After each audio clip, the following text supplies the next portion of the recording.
In the air, Srishant takes it. India win. एक player जिसकी मदद से इंडिया टी20 वर्ल्ड कप जीता, India, the world TT champions. जिसकी वजह से साउथ अफ्रीका में पहली बार इंडिया टेस्ट मैच भी जीता। That makes history for India. Their first win. उसकी एग्रेसिवनेस से डर ऑस्ट्रेलियंस तक उसे ओवररेटेड बुलाने लगे और बीसीसीआई से उसे बैन करने की बात करने लगे। Stays to have a little dialogue with Srishant. 10 overs gone. पर किसी को अंदाजा भी नहीं था कि कल तक जो विरोधी टीम पर भारी था, आज वो अपने प्लेयर्स और क्रिकेट बोर्ड पर हावी होता चला जाएगा। There are few boundaries that you're not supposed to cross. You better off don't cross those boundaries. कल का वर्ल्ड कप विनर कुछ भी करता, वो कंट्रोवर्सी में तब्दील हो जाती, जिसके बाद उसका करियर ऐसी पटरी पर जा गिरा जहां उसको लगने लगा कि अब वो वापस क्रिकेट खेल ही नहीं पाएगा। और फिर कुछ ऐसा हुआ जिसने क्रिकेट जगत को हिला के रख दिया। क्रिकेटर श्रीसंत पर बीसीसीआई ने आजीवन प्रतिबंध लगा दिया है। पर क्या उसने खुद के पैर पर कुल्हाड़ी मारी या फिर उसे फंसा दिया गया? That he's blaming Bhaji. Why should he blame Dhoni? It was sad and it's happened. कल का मैच विनर आज ऐसी खाई में गिरा कि वो अपनी जिंदगी खत्म करने का तो सोचने ही लगा, पर किसी ने उसे मारने की कोशिश कर डाली। For what I went through is worse than death.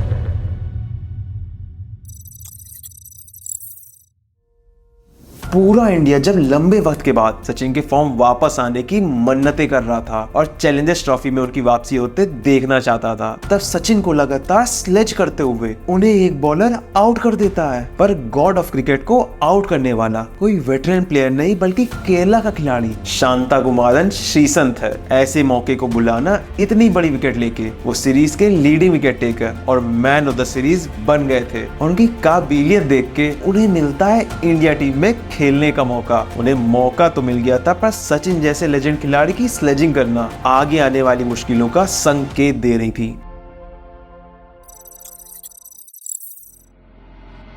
जब इंडिया मजबूत पार्टनरशिप तोड़ने की कोशिश कर रही थी, तब ब्रेक थ्रू की तलाश में डेविड श्रीसंत को बॉलिंग की कमान सौंपते हैं और अपने डेब्यू मैच में पहले Dilhara Good day today. He's cleaned him up. और फिर Muralidaran That's in the air and that's taken. को आउट कर श्रीलंका की पारी को पूरी तरह समाप्त करके भारत को मैच जिता देते हैं। Young Srishant picking up 2 wickets. India को मिल जाता है उनका नया उभरता हुआ फास्ट बॉलिंग का सितारा। पर टीम में जब जहीर खान, इरफान पठान, आरपी सिंह और अजीत अगरकर जैसे बॉलर हो तो टीम में अपनी जगह बनाना मुश्किल होने वाला था। पर श्रीसंत रुकने वालों में से नहीं थे, उनको चाहिए था एक अच्छा प्लेटफॉर्म, और पाकिस्तान के खिलाफ इससे अच्छा मौका क्या हो सकता था। Final match in this Hutch Cup between India and Pakistan. Pakistan के खिलाफ कराची में जब जहीर और आगरकर के लंबे स्पेल के बाद भी पाकिस्तान तगड़ी पार्टनरशिप बना लेता है, तब श्रीसंत अपने पहले ओवर में पहले इमरान फरद को आउट करते हैं, फिर कमरान अकमल को चलता करते हैं और शोएब मलिक की घर वापसी कर देते हैं और पाकिस्तान के 4 विकेट लेके वो इंडिया को जबरदस्त तरीके से मैच जिता देते हैं। श्रीसंत ने इंडियन फैंस के दिलों में अपनी छाप छोड़नी शुरू कर दी थी और लगातार अच्छी परफॉर्मेंस के बाद श्रीसंत को टेस्ट क्रिकेट में डेब्यू करने का मौका मिल गया था, पर अब वो होने वाला था जो किसी भारतीय ने आज तक नहीं देखा था। ओडीआई वर्ल्ड कप और टी20 वर्ल्ड कप हमारे बहुत करीब था, पर उससे पहले इंडिया के लिए एक बड़ा चैलेंज था साउथ अफ्रीका।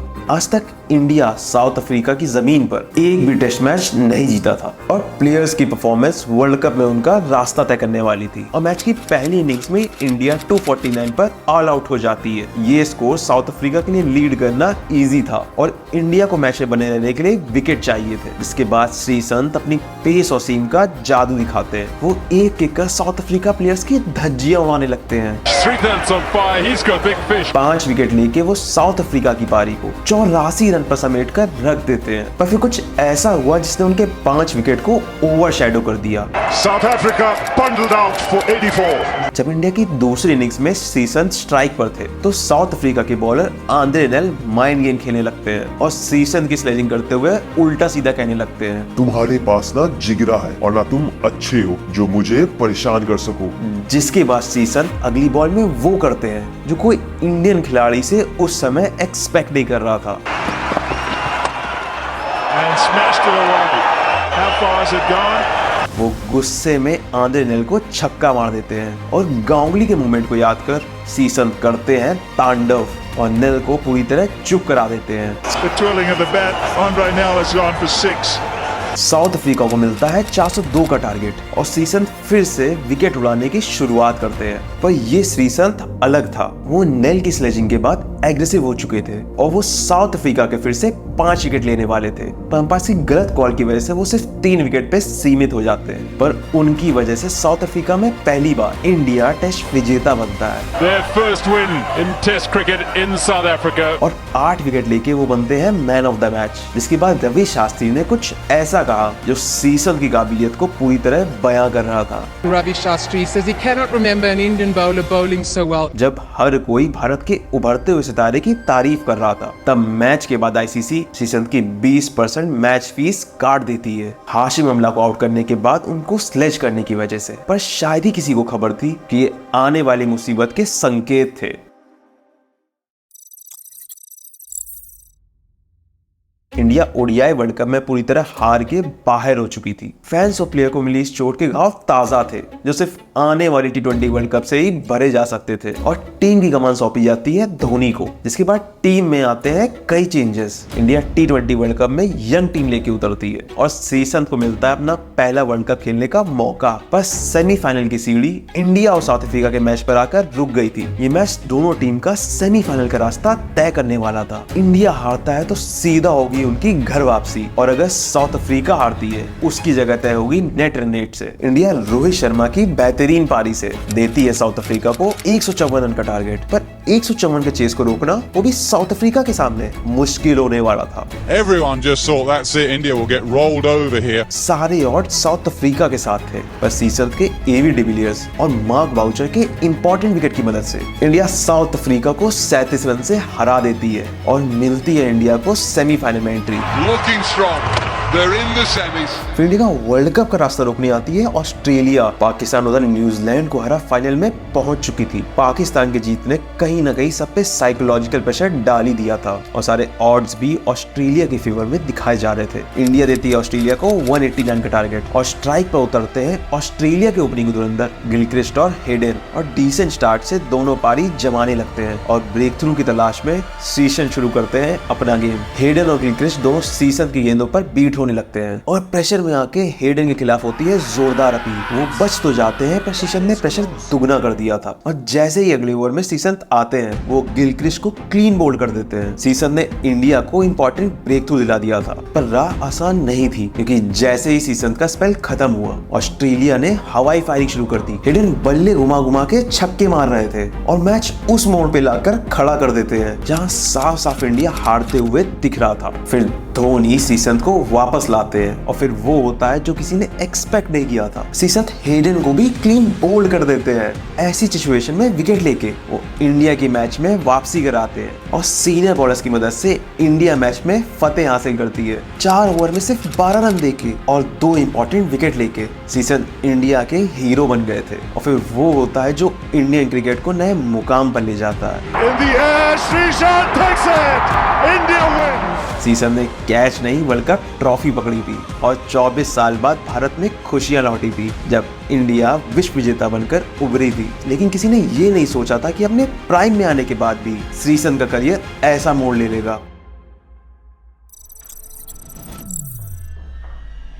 एग्रेशन दिखाना, आउट करके ओपोनेंट को जलील करना या उन्हें डराने की कोशिश करना, जितना ये चीजें फैंस को पसंद आ रही थी उतना ही ये सब श्रीसंत को आफत में डाल रही थी। इतना कि इंग्लैंड के पूर्व कप्तान नासिर हुसैन उन्हें मेंटली अनस्टेबल बोलने लगे क्योंकि उन्होंने पीटरसन को इंटेंशनली पीमर मारी, बॉल कॉलिंग पर एक्स्ट्रा फुट निकाल नो बॉल कर बाउंसर मारी और इंग्लैंड के कैप्टन स्टीव वॉगन को टक्कर भी मारी। जिसके बाद आईसीसी ने उनकी 50% मैच फीस भी काट दी थी। बात इतनी बढ़ गई कि ऑस्ट्रेलिया के पूर्व कप्तान इयान चैपल बीसीसीआई को हिदायत देने लगे कि श्रीसंत पर बैन लगा दें। ये सब इसलिए हुआ क्योंकि श्रीसंत ऑस्ट्रेलियन प्लेयर्स से पिच में भिड़ गए, पर चीजें यहीं तक नहीं रुकी। जब 4th ओडीआई में वो नहीं खेल रहे थे तो उन पर एलिगेशंस लगे कि उन्होंने साइमंड्स के आउट होने के बाद 12th मैन होने के बाद भी साइमंड्स को स्लेज किया और उनके मुंह पर तालियां बजाने लगे। और पॉन्टिंग ने बताया कि ये उन्होंने 4-5 प्लेयर्स के साथ किया था। इसके बाद इयान चैपल ने श्रीसंत के करियर को लेकर प्रेडिक्शन कर डाली कि वो एक चलती फिरती मुसीबत है और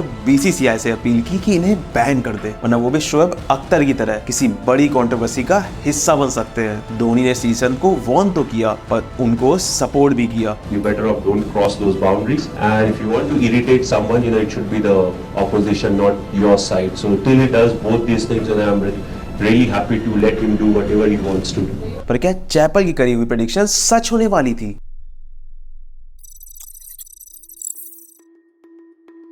बीसीसीआई ने आईपीएल लॉन्च किया। इस क्रिकेट टूर्नामेंट की शुरुआत ने इंटरनेशनल लेवल में बहुत शोर मचाया। फुटबॉल लीग और एनबीए के कॉन्सेप्ट पर इंटरनेशनल और इंडियन प्लेयर्स के कॉम्बिनेशन में टीम्स बनना शुरू हुई और श्रीसंत को किंग्स 11 पंजाब ने खरीद लिया। युवराज सिंह की कैप्टेंसी में श्रीसंत की बॉलिंग ने आईपीएल में कमाल कर दिया। श्रीसंत उस सीजन के सेकंड हाईएस्ट विकेट टेकर बन गए। पर आईपीएल के शुरू होते ही 10th डे में ऐसा इंसिडेंट हुआ जो कोई सोच भी नहीं सकता था। सचिन तेंदुलकर की इंजरी की वजह से मुंबई इंडियंस को लीड कर रहे थे हरभजन सिंह, पर वो मैच मुंबई इंडियंस बुरी तरह हार जाती है। जीत से खुश श्रीसंत जब डगआउट की तरफ जा रहे थे तो श्रीसंत एकदम से फूट कर रोने लगते हैं, जिनको हर कोई चुप कराने की कोशिश करने लगा। उस समय लोग समझ नहीं पा रहे थे कि हुआ क्या है और लोगों को श्रीसंत के लिए चिंता होने लगती है। पर जब चीज कंफर्म की गई तो इसने सबको शॉक कर दिया था। आज तक सबने एक टीम के खिलाड़ी को दूसरी टीम के खिलाड़ी से भिड़ते हुए देखा था, पर पहली बार दो भारतीय खिलाड़ियों के बीच ऐसा इंसिडेंट हुआ था। हरभजन ने श्रीसंत को थप्पड़ मार दिया था। ये इंसिडेंट ऑन कैमरा तो दिखा नहीं, पर जो थप्पड़ मोहाली के ग्राउंड पर मारा गया था उसकी आवाज दुनिया भर के कानों तक पहुंच गई थी, जिसके बाद बीसीसीआई को इन्वेस्टिगेशन पूरी ना होने तक हरभजन को तुरंत पूरे आईपीएल सीजन के लिए बैन करना पड़ा। इसके बाद धोनी ने अथॉरिटीज को हिदायत दी कि वो सिर्फ फुटेज से डिसीजन ना ले। ये इंसिडेंट उस हद तक क्यों पहुंचा उसे भी देखें। इस इंसिडेंट ने इंटरनेशनल मीडिया और लोगों को बोलने का मौका दे दिया था। सब इंडिया को घेरने में लग गए थे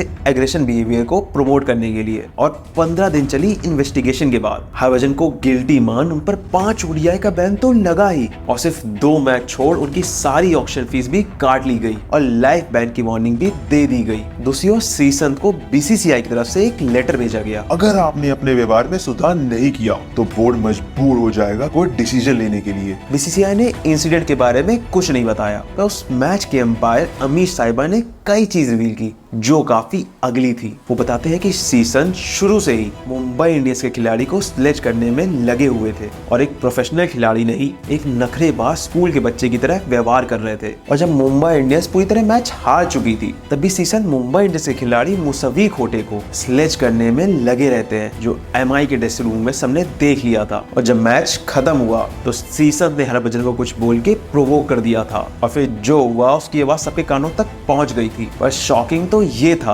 अंपायर ने बताया कि श्रीसंत को ड्रेसिंग रूम में पसंद नहीं किया जाता है। ये मामला बीसीसीआई ने तो शांत कर दिया था, पर श्रीसंत आगे जाके कुछ ऐसा रिवील करते हैं जो सुन के आप शॉक हो जाओगे। किंग्स 11 पंजाब के हाईएस्ट विकेट टेकर होने के बावजूद श्रीसंत इंडिया टीम से बाहर थे। वजह थी फिटनेस इश्यूज। पहले वो आईपीएल में मसल इंजरी से बाहर हो गए थे और फिर डोमेस्टिक क्रिकेट खेलते वक्त उनके बैक में इंजरी हो गई थी। इंजरी ने भले उन्हें ऑन फील्ड कंट्रोवर्सी से दूर रखा हो, पर ऑफ फील्ड सुर्खियों में उनका नाम फिर से आ गया। एनसीए में रिकवरी के लिए बीसीसीआई ने श्रीसंत के लिए होटल ग्रैंड अशोका में रूम बुक किया था। वो वहां के स्टाफ से एसी से आ रही आवाज की वजह से भिड़ जाते हैं और दोस्तों के साथ मिलकर बवाल मचाने लगते हैं। और स्टाफ से कंप्लेन मिलने के बाद बीसीसीआई श्रीसंत से इस इंसिडेंट का एक्सप्लेनेशन मांगती है। पर चीजें यही नहीं रुकी। इंजरी की वजह से वो बांग्लादेश से ट्राई सीरीज, पाकिस्तान में एशिया कप और श्रीलंका टूर मिस कर चुके थे। पर रिकवरी के लिए रेस्ट करने के बजाय वो डांस रियलिटी शो एक खिलाड़ी एक हसीना में डांस करते दिखते हैं। नेशनल ड्यूटी के लिए मौजूद ना रहना पर रियलिटी शो में डांस करने ने लोगों में गुस्सा भर दिया था और बीसीसीआई के ऑफिसर उनसे एक्सप्लेनेशन मांगते हैं, जिसमें वो बताते हैं कि ये एपिसोड मई में ही शूट हो चुका था। धीमे से ये मामला तो शांत हो जाता है। पर बीसीसीआई जब श्रीसंत से कहती है कि इंडिया टीम में सिलेक्शन के लिए उन्हें डोमेस्टिक क्रिकेट खेलना पड़ेगा तो वो डोमेस्टिक क्रिकेट नहीं खेलते हैं। इसके बाद केरला क्रिकेट एसोसिएशन के सेक्रेटरी स्टेटमेंट देते हैं कि श्रीसंत को टीम में इंक्लूड किया गया था, पर वो खुद ही नहीं खेले और कंप्लेन करते हुए कहते हैं सीसंत ना कॉल रिस्पॉन्ड कर रहे हैं और उनको पता भी नहीं है कि सीसंत है कहाँ। सीसंत के साथ एक इंसिडेंट खत्म नहीं होता था कि दूसरा शुरू हो जाता था। नवंबर में सीसंत जब अपने अपार्टमेंट में पार्टी होस्ट कर रहे थे तो वो पार्टी एक झगड़े में तब्दील हो गई। एक गेस्ट के इंजर्ड होने, छत के गिरने और बार बार समझाने के बाद भी जब चीजें नहीं रुकी तो नेबर्स को बैंगलोर पुलिस से कंप्लेन करना पड़ा। के बाद डिप्टी कमिश्नर ऑफ पुलिस ने सीसंत को कॉल करके वार्न किया, पर सीसंत की दिक्कतें जैसे खत्म होने का नाम नहीं ले रही थी। इस साल होने वाला था T20 वर्ल्ड कप, जिसकी वजह से IPL हर प्लेयर के लिए बहुत इंपॉर्टेंट होने वाला था। इसलिए सीसंत को कमबैक करने के लिए IPL में अच्छा परफॉर्म करना जरूरी था। पर NCA से क्लियर होने के बाद भी सीसंत दुलीप ट्रॉफी खेलने लौटे तो उनकी परफॉर्मेंस वैसी नहीं थी जैसे हुआ करती थी। उनको बैक में अभी भी प्रॉब्लम लग रही थी और जब उन्होंने चेकअप कराया तो उनके होश उड़ गए। रिपोर्ट्स में स्ट्रेस फ्रैक्चर निकल आया, जिसको वो 5 महीने से कैरी कर रहे थे। वो लगभग 1 साल से इंडिया टीम से दूर थे और कहा गया कि इस इंजरी से रिकवर होने में उन्हें 3 महीने लग जाएंगे, जिसने उन्हें इंडिया टीम के प्लान से पूरी तरह बाहर कर दिया था। पर दूसरे स्पेशलिस्ट को चेक कराने के बाद सीसंत को पता चला कि उन्हें स्ट्रेस फ्रैक्चर नहीं था बल्कि सिर्फ मसल्स वीक थी, जिसको स्ट्रेंथनिंग की जरूरत थी। पर इसकी वजह से उनका आधे से ज्यादा IPL सीजन जा चुका था और इसका इफेक्ट ऐसे आया कि पिछले सीजन का मैच विनर होने के बावजूद वो T20 वर्ल्ड कप में सेलेक्ट नहीं किए गए। That was the story of the game. India versus England. England going through India out of the tournament. 2007 के वर्ल्ड कप विनर सुपर 8 में तीनों मैच हारने के बाद पूरी तरह वर्ल्ड कप से बाहर हो गए थे और धोनी ने हार का जिम्मा ले लिया। पर लोगों का गुस्सा बॉलिंग यूनिट पर पूरी तरह फूटा। ज़हीर खान और ईशांत शर्मा ने मिलके भी 3 सुपर 8 मैचेस में सिर्फ 2 विकेट ही लिए थे। इसलिए बॉलिंग यूनिट को मजबूत करने के लिए लोग सीसंत को याद करने लगते हैं। जितना लोग सीसंत और उनके एग्रेशन को मिस कर रहे थे, उतना सीसंत डोमेस्टिक मैचेस में अच्छा परफॉर्म कर रहे थे। पर इस बार भी सीसंत विवादों से दूर नहीं रह पाते। ईरानी कप में खेलते वक्त वो धवल कुलकर्णी से भिड़ जाते हैं और अंपायर्स के सामने उनसे गाली गलौज करने लगते हैं। उनकी 60% मैच फीस तो कट होती ही है, पर बार बार BCCI के कोड ऑफ कंडक्ट को तोड़ने की वजह से BCCI उनसे उकता जाती है और सीसंत को लास्ट वार्निंग देती है कि अगर वो अपना बिहेवियर चेंज नहीं करते हैं तो उन्हें डोमेस्टिक मैचेस में सस्पेंड कर दिया जाएगा। एक प्लेयर को उनका बोर्ड अगर इतनी बड़ी वार्निंग दे तो उसे संभल जाना चाहिए। पर सीसंत शायद अब सबके कंट्रोल के बाहर जा चुके थे। उनको पहले BCCI से वार्निंग मिली थी, अब उन्हें केरला स्टेट बोर्ड से भी वार्निंग दे दी गई, क्योंकि केरला रणजी टीम के कैप्टन होने के बावजूद वो कंडीशनिंग कैंप को अटेंड नहीं करते हैं और लगता है टीम डिसिप्लिन को तोड़ रहे थे। जिसकी बात KCA के सेक्रेटरी बताते हैं कि सीसंत ना कंडीशनिंग कैंप अटेंड करते हैं और ना उनकी कॉल का आंसर देते हैं, पर 100 किलोमीटर दूर एक फंक्शन में डांस करते दिखते हैं और ये उन्होंने पहली बार नहीं किया था। वो पहले भी टूर्नामेंट ना खेलने के दोषी पाए गए थे। विवादों से घिरे रहना और इतने वार्निंग मिलने के बाद किसी को नहीं लग रहा था कि अब श्रीसंत इंडिया टीम में खेलते दिखेंगे। इसे श्रीलंका के टूर में सिलेक्शन ने सबको शॉक कर दिया था। कुछ भी हुआ हो, पर श्रीलंका के खिलाफ एक इनिंग्स में 5 विकेट लेके उन्हें इंडिया को मैच जिताने में मदद की और इंडिया टेस्ट क्रिकेट हिस्ट्री में पहली बार बना world number 1। India become number 1 in Test match rankings. और फिर से वही हुआ, उनकी बॉलिंग ने सारी चीजें ओवरशैडो कर दी थी। सब कहने लगे the Kerala express is back. पहले 2007 का T20 वर्ल्ड कप, फिर 2009 टेस्ट क्रिकेट में वर्ल्ड नंबर 1 और फिर 2011 में जब इंडिया ने ODI वर्ल्ड कप जीता, तब भी सीसंत उस टीम के पार्ट थे। इंडिया क्रिकेट के ग्लोरी डेज से सीसंत जुड़े हुए थे। उनका करियर जैसा भी रहा हो, सीसंत ने इंटरनेशनल क्रिकेट के शिखर को छू लिया था। एक क्रिकेट प्लेयर जो हर सपना देखता है, वो सीसंत ने सिर्फ 28 साल की उम्र में जी लिया था। पर किसी ने सोचा नहीं था कि इतना सब पा लेने के बाद भी सीसंत के नाम पर इतना बड़ा दाग लग जाएगा जो इंडियन क्रिकेट को हिला के रख देगा।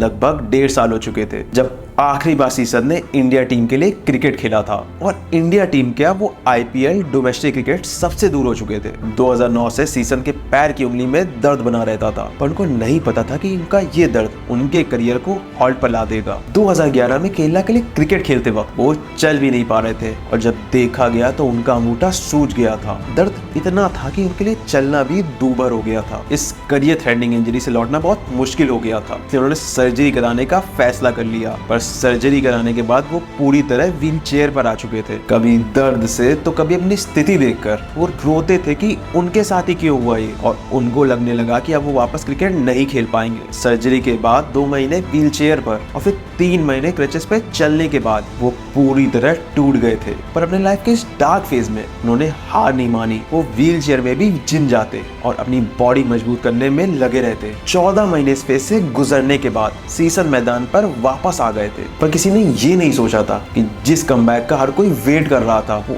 इंडियन क्रिकेट को हिला के रख देने वाला था।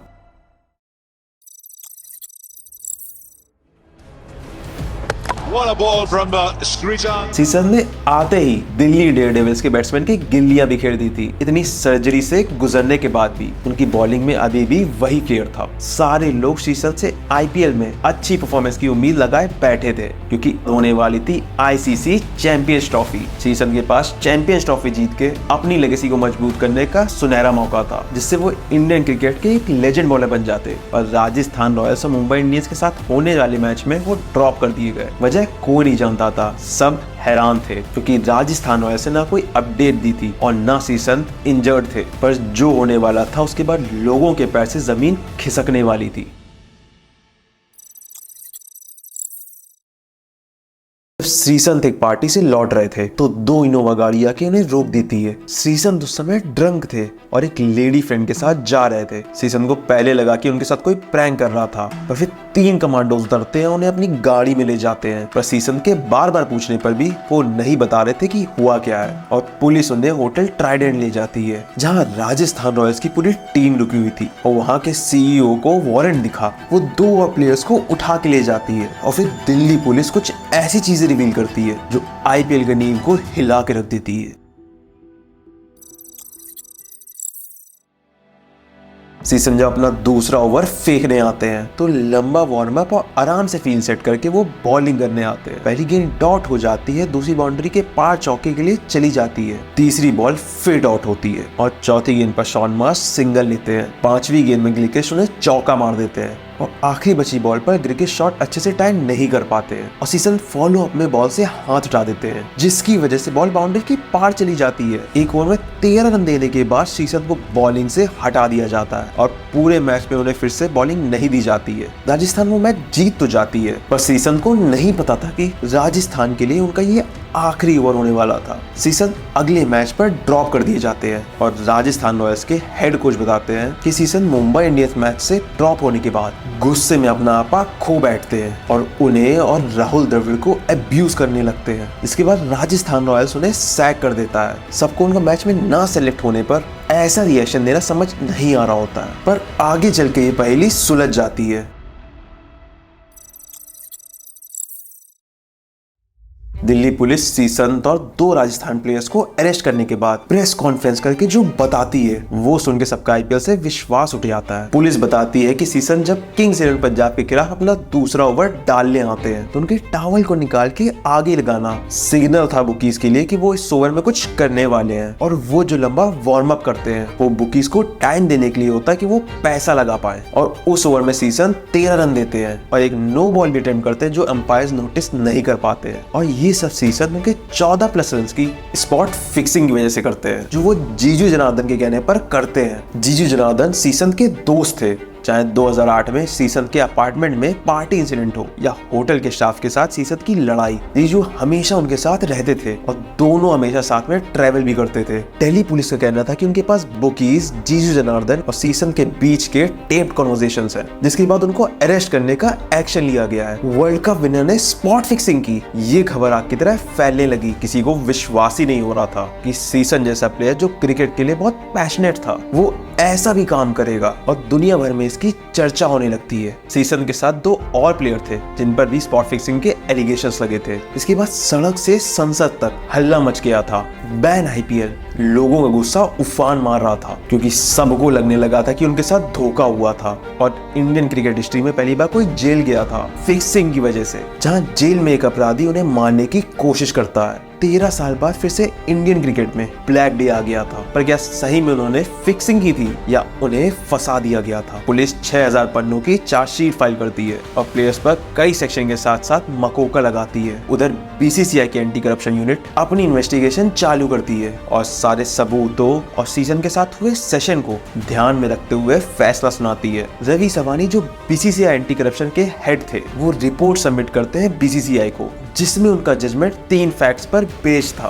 पहला जीजू जनार्दन और बुकीज के बीच जिसमें वो वार्म अप 14+ रन्स और टॉवल को आगे करने का प्लान करना। दूसरा जीजू जनार्दन और सीसन के बीच टेप कॉन्वर्सेशंस जिसमें वो 10 लाख के अमाउंट की बात करते दिखते हैं। तीसरा सीसन का ओवर जिसमें वो टॉवल टक करते हैं और 13 रन्स देते हैं। और इन सबको ध्यान में रखते हुए बीसीसीआई सीसन पर लाइव बैन लगा देती है, जिसको सीसन कभी एक्सेप्ट नहीं करते हैं और कुछ ऐसी चीजें बताते हैं जो उल्टा बीसीसीआई को घेरे में लेने लगती है।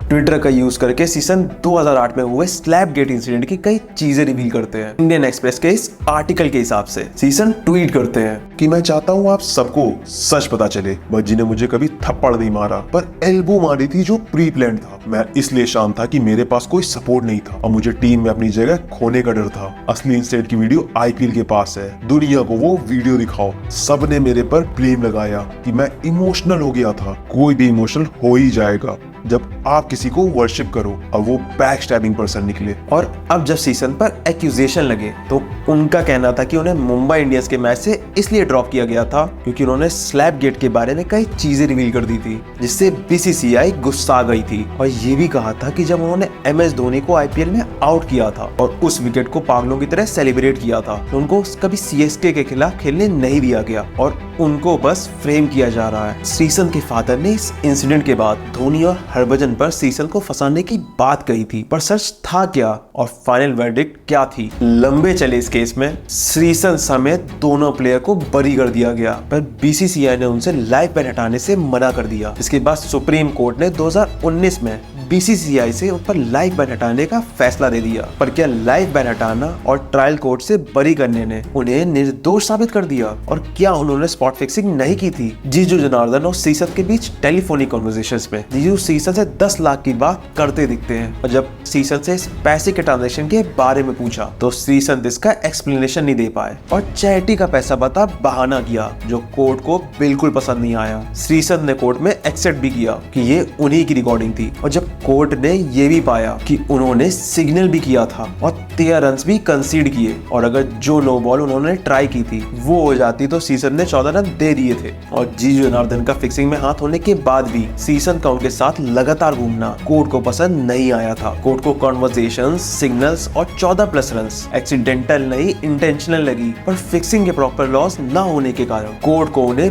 बरी करना पड़ा। और लाइफ बैन हटाने का रीजन भी यही था कि वो लॉस के हिसाब से मैक्सिमम पनिशमेंट काट चुके हैं, इसलिए उन पर लाइफ बैन नहीं लगा रह सकता है। Have people who will be slightly mentally weak compared to some of the others. एक प्लेयर जिसने अपने 8 साल के करियर में उस शिखर को छुआ था जो चाह के भी कोई प्लेयर अपने पूरे करियर में जी नहीं पाता है, और सीसन इंडिया के साथ उस दौर में रहे जिसने इंडियन क्रिकेट को पूरी तरह तब्दील कर दिया। आज जब भी सीसन को कोई याद करेगा तो उन्हें 2007 का वो कैच, 2009 में उनकी बॉलिंग और 2011 वर्ल्ड कप के पल याद आते हैं, पर साथ में याद आती है 2013 की फिक्सिंग जिसने इंडियन क्रिकेट पर कीचड़ तो उछाले ही, पर सीजन 36 को सीजन 420 में तब्दील कर दिया।